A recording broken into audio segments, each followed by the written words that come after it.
नमस्कार दोस्तों। तो आज मैं आपको बताऊंगा कि दुनिया में जो पनामा नहर है वो किस तरीके से काम करती है, कहाँ पर आई हुई है और ऐसी कैसी दुनिया में नहर है कि जो दुनिया के व्यापारिक केंद्रों का जो मुख्य आधार है वो पूरी की पूरी जानकारी आपको इस वीडियो में मैं दूंगा। तो सबसे पहले आते हैं पनामा नहर। पनामा नहर का नाम बहुत लोगों ने सुना होगा और ये शायद दुनिया की पहली ऐसी नहर है जो दो समुद्र को जोड़ने के लिए बनाई गई है। तो उससे पहले बात करते कि ये पनामा क्या है। पनामा जो है वो एक देश है, वो दक्षिण अमेरिका का जो चोटी वाला जो एरिया है वहाँ पर आया हुआ, मतलब कि वो जो उत्तर अमेरिका और दक्षिण अमेरिका दोनों को जोड़ता हुआ एक देश है। और वहाँ पे एक खास जगह है, वहाँ पर एक झील है।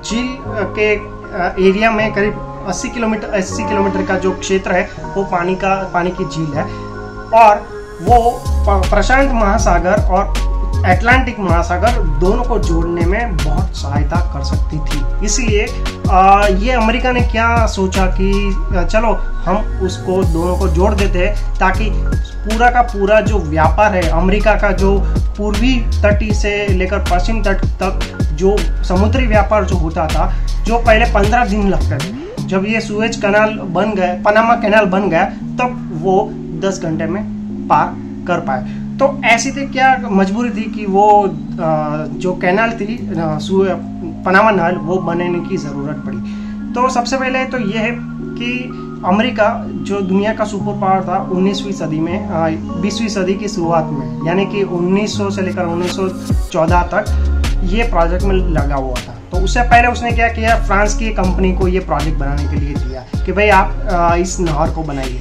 तो बनाने में भी ऐसा है कि मान लीजिए कि ये दक्षिणी, ये है एक पनामा नहर, यहाँ पे ऊपर जो ऊपर आता है वो अमेरिका है और नीचे आता है दक्षिण अमेरिका है, यानी कि कंटिनेंट।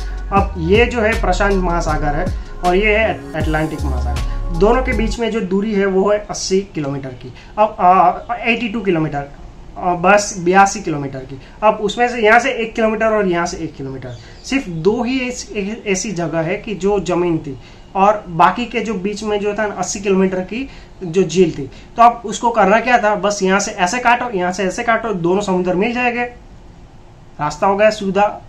यहाँ से जहाज यहाँ जाएंगे, यहाँ से जहाज यहाँ जाएंगे। देखने में तो बहुत सीधा लगता है, किंतु ऐसा नहीं हो पाया। उसका रीज़न है कि दुनिया के सभी समुद्र जो है वो क्या है कि अपने हिसाब से लेवल सपाटी 0-0 होती है, यानी कि यहाँ पे समुद्र का लेवल इतना है तो दूसरी जगह पर लेवल भी मोरलेस इतना ही होगा। अब दिक्कत यहाँ पर आती थी कि ये जो पनामा नदी, जो पनामा देश है, उसके बीच की जो ये झील थी, वो झील जो है समुद्री सतह से ऊपर थी। यानी कि मान लो कि ऐसे यहाँ पे समुद्र का पानी, यहाँ पे समुद्र का पानी और बीच में 1-1 किलोमीटर का गैप और ऊपर यहाँ से यहाँ पर पानी, झील का पानी। अब नेचुरली पानी जो है हवा में ऊपर जाके वापस तो नहीं आ सकता, ठीक है। तो एक इस तरीके का जो प्रॉब्लम होती थी। अब वो लोगों ने सोचा कि इसको सॉल्व कैसे करें। तो ये सॉल्व करने के लिए वो लोगों ने लॉकिंग सिस्टम बनाई।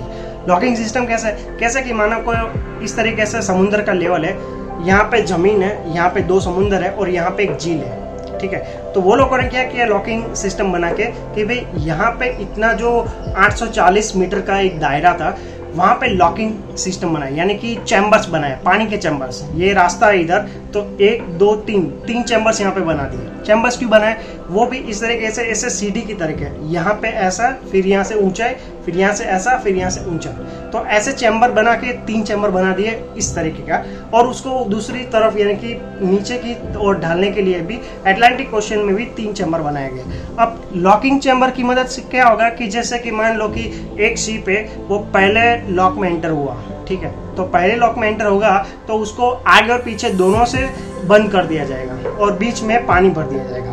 पानी भरने की वजह से क्या होगा कि शिप अपने आप ऊपर आ जाएगा। जैसे कि मान लो कि एक बाल्टी है, बाल्टी में अंदर मैंने डाला है प्लास्टिक का डिब्बा। अब प्लास्टिक का डिब्बा बाल्टी में डालने से वो क्या होगा कि नीचे पड़ा रहेगा। अब सोचो कि मैं ऊपर से पानी डालता हूँ तो क्या होगा कि धीरे धीरे प्लास्टिक का डिब्बा है ऊपर आ जाएगा। जब बाल्टी पूरी भर जाएगी तो डिब्बा ऊपर आ जाएगा, ठीक उसी तरीके से ये जो पनामा नहर है, वहाँ के शुरुआत के जो 3 चैम्बर बनाए गए वो इस तरीके से ही बनाए गए हैं कि भाई समुद्र का लेवल मान लो यहाँ पर आता है और झील की ऊंचाई यहाँ पर इतनी है, तो शुरुआत में एक चैम्बर में जो जहाज है यहाँ पर आ जाता है, दूसरे चैम्बर में यहाँ पर आ जाता है और तीसरे चैम्बर में यहाँ पर आ जाता है। तो इस तरीके से तीनों चैम्बर में वो आगे ऊपर चला जाता है। जब एक बार वो झील में पहुंच गया, फिर तो राजा बन गया कि चलो भाई हम तो यहाँ के राजा है, समुद्र का पानी है, हम ऐसे ऐसे पार करके निकल जाएंगे। तो ऐसे वो निकल जाता है।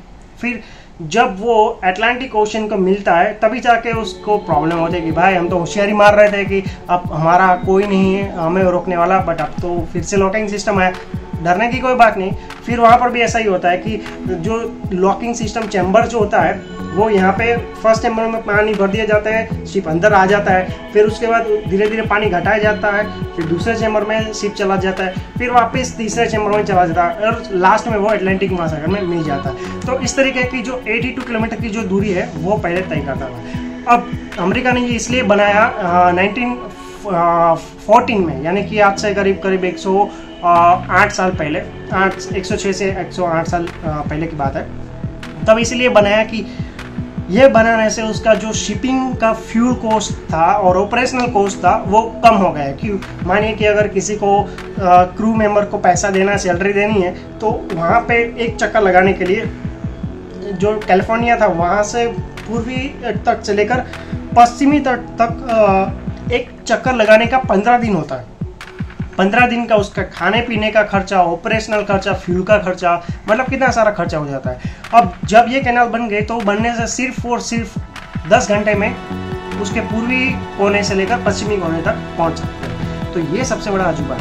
तब पनामा ने भी क्या किया कि अमेरिका से सौदा कर लिया। अमेरिका ने ये जो कैनाल थी वो पनामा देश को 100 साल के लिए वो लीज पर ली थी। तो लीज ख़त्म हो जाने के बाद पनामा ने अपने हिसाब से अपने नेशनल प्रॉपर्टी घोषित कर दिया और बोला कि जिसको यहाँ से आना है तो उसको पैसा देना पड़ेगा। अब वो पनामा कैनाल है जो करीब करीब एक शिप में एक कंटेनर को पास करने के लिए $90 चार्ज करती है। अब मान लो कि एक कंटेनर में 5,000, एक शिप में 5,000 कंटेनर्स है, ठीक है। तो उसके हिसाब से आप उसको 72 से मल्टीप्लाई कर लीजिए और तो एक शिप की जो कुल जो रॉयल्टी होगी वो होगी करीब 3 करोड़ के आसपास की। तो पनामा देश जो टोल टैक्स के हिसाब से एक शिप को पास होने में 3 करोड़ लेता है और ऐसे दिन के 40 से 50 शिप पास होते हैं। मतलब सोचिए कि कितने उसकी आवक होगी। और ये अगर आप सालाना देखेंगे तो ये आवक करीब होती है 50,000 करोड़, यानी 50,000 करोड़ के आसपास इसकी सालाना इनकम रहती है। अब क्रूज शिप होती है जिसमें 5,000 की क्षमता होती है, मान लो कि 5,000 क्रू मेंबर, तो इसके पास से वो प्रीमियम रेट लेता है। जो पनामा होता है वो करीब $150 प्रति पर्सन लेता है। तो उसके हिसाब से एक साल में मान लो कि एक क्रूज में एक व्यक्ति के $150 लेते हैं, मल्टीप्लाई बाय 72, और ऐसे कैपेसिटी है 5,000 सीट की। तो उसके हिसाब से करीब 3-4 करोड़ के आसपास इंडियन रुपीस में होता है। तो वो एवरेज लेता है 4 करोड़ रुपया एक शिप को यहाँ से यहाँ 82 किलोमीटर की दूरी पास करने के।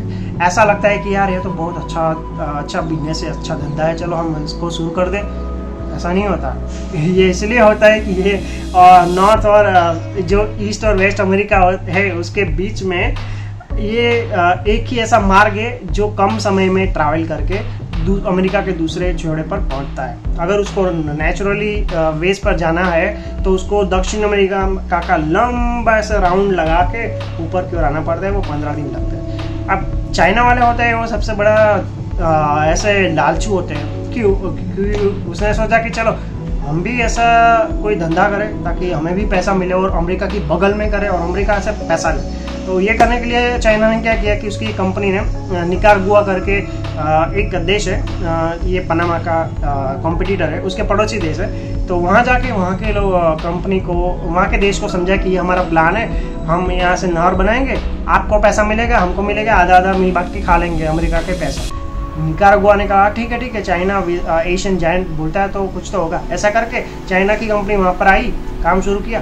किंतु वहाँ पर झमेला ये था कि कुदरती तरीके से सिर्फ पनामा एक ऐसा देश था कि जिसमें 80 किलोमीटर की झील थी और मानव निर्मित सुंदरीकरण करना था सिर्फ और सिर्फ 2 किलोमीटर में। 1 किलोमीटर लेफ्ट हैंड साइड में, 1 किलोमीटर राइट हैंड साइड में, यानी कि प्रशांत महासागर में 1 किलोमीटर का और अटलांटिक महासागर में 1 किलोमीटर का।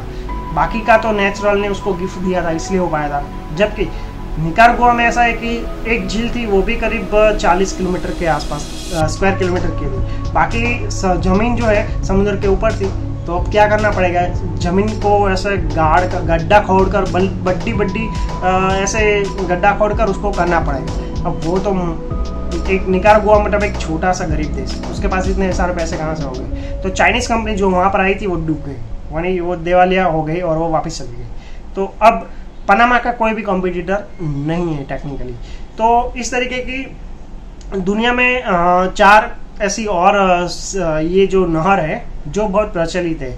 दूसरी ये कील नहर है जो उत्तर जो यूरोप में आई हुई है, वो भी एक बहुत बिजी नहर के तौर पर ये सुना गया है।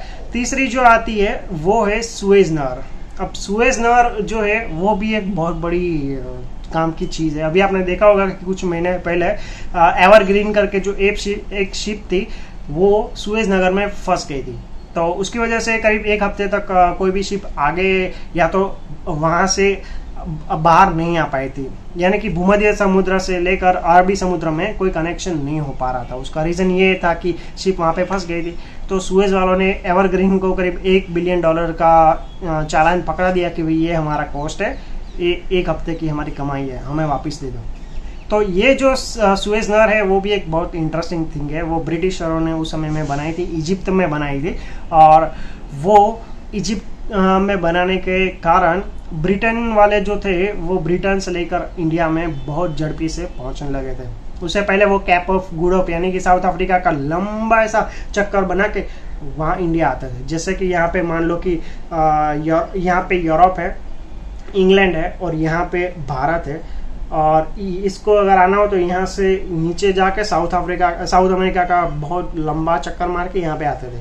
अब ब्रिटेन ने क्या कि यहाँ से भूमध्य समुद्र की ओर से ये सुएज नहर में पास होकर इंडिया आने लगे थे। तो इसलिए मानव निर्मित जो नहर है उसका दुनिया में सबसे ज़्यादा ट्रैफिक रहता है। तो दोस्तों आपको ये जानकारी कैसे लगी, कृपया कमेंट करके कमेंट बॉक्स पर अपनी राय जरूर बताएगा और इस वीडियो को शेयर करना ना भूलेगा। Thank you very much for watching this video.